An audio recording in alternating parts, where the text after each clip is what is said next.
Hello everyone, let's discuss furcation involvement. It is defined as a pathological resorption of bone within the furcation area. So there are many classifications that are given for furcation involvement, but here we are discussing Glickman's classification. So there are 4 grades, and I have included only the key points of every grade. So grade 1 is also called as incipient, that is early lesion. What happens here is supra-bony pocket ही रहता है, यानी there is no bony pocket, only soft tissue pocket is seen. Then we have very slight bone loss. And that's why we cannot see any radiographic changes, and also we cannot probe. मतलब हल्का सा एक ditch जैसा दिखेगा लगेगा, but we cannot probe it. Then we have, see, I have drawn the diagram as well. You can draw these diagram in your exam. Very easy. What is this? This is gingiva. This is the bone, alveolar bone, and this space is PDL. So very slight bone loss is in the furcation area that we cannot see, not clinically nor radiographically. Grade 2, also called as cul-de-sac lesion. Bone is destroyed in one or more aspect of the furcation, but a portion of alveolar bone and PDL remains intact. So what happens is when we try to probe the furcation area, only partial penetration happens, and that is called cul-de-sac. Cul-de-sac is basically, it means dead end. So when we try to penetrate the probe, it does not pass through, and it meets a dead end, that is cul-de-sac lesion. And it may or may not be seen radiographically.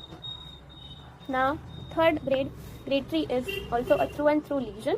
इसमें through and through pass नहीं हो रहा था probe, but here the probe will pass through and through because interradicular bone is completely lost and there is no visible clinical features because gingival tissue is covering it. So we can see the gingiva is still there. It isn't recessed, so we cannot see it with our naked eyes clinically. But when we try to probe the furcation area, the probe will pass through and through because this bone has lost completely. And when we take a radiographic proper angulation, there will be radiolucency or dark area shown in the radiograph. Now grade 4 is same as grade 3. The same, exactly same. Just the difference is we can see it clinically. Why? Because there is also a gingival recession.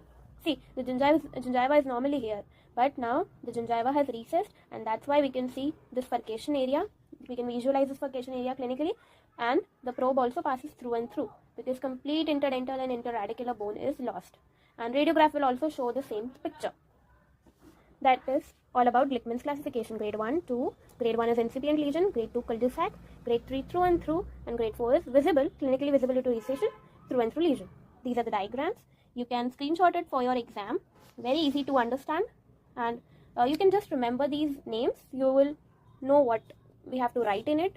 And basically मैंने इसको बहुत short में लिखा है. I've only included the key points to it. So it is easy to remember.